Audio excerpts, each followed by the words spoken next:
जय हिंद दोस्तों। हमारे पास प्रश्न है, सिद्ध कीजिए कि 3 + 2√5 एक अपरिमेय संख्या है। तो हमको इसको किस प्रकार सिद्ध करना है। यहाँ पे हमको इसका विपरीत मानना पड़ेगा। तो हम मानते हैं, माना कि 3 + 2√5 एक परिमेय संख्या है। अब ये परिमेय संख्या है तो ये आपका a/b के रूप का होगा।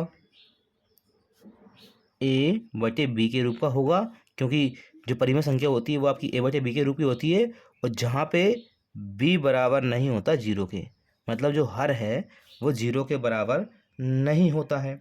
और यहाँ पे जो हमारा है a, b, ये आपके पूर्णांक होते हैं। a और b पूर्णांक होते हैं, और यहाँ एक के अतिरिक्त कोई उभयनिष्ठ गुणनखंड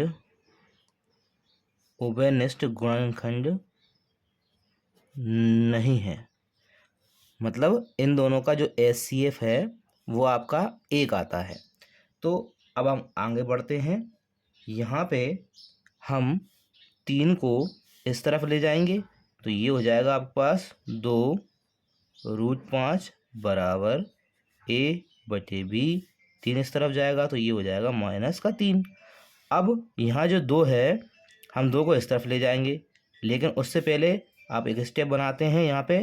यहाँ बचेगा 2√5 बराबर b का गुणा हो जाएगा 3 में, तो ये हो जाएगा a-3b/b।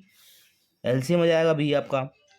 और अब ये 2 आपका नीचे चला जाएगा तो यहाँ आपके पास बचता है √5 बराबर a-3b में 2 यहाँ चला जाएगा तो ये हो जाएगा 2b।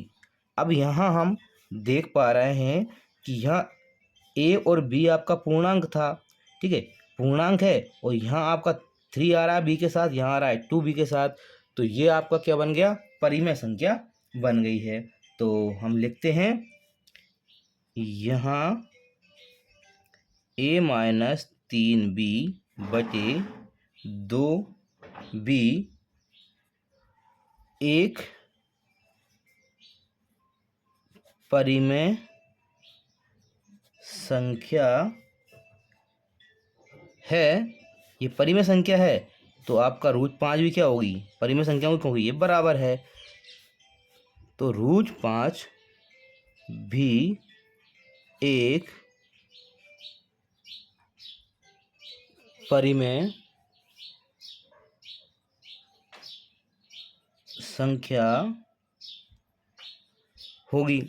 अब ये परिमेय संख्या तो हमारी सिद्ध हो चुकी है, लेकिन यहाँ हम ये कह सकते हैं कि ये जो परिमेय संख्या सिद्ध हुई है ये हमारे गलत परिकल्पना के कारण हुई है। तो लेकिन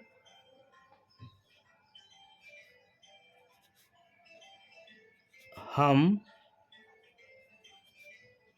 जानते हैं कि हमको पता है कि जो √5 होता है वो अपरिमेय होता है, कि √5 अपरिमेय है। तो हम ये कह सकते हैं यह हमारी गलत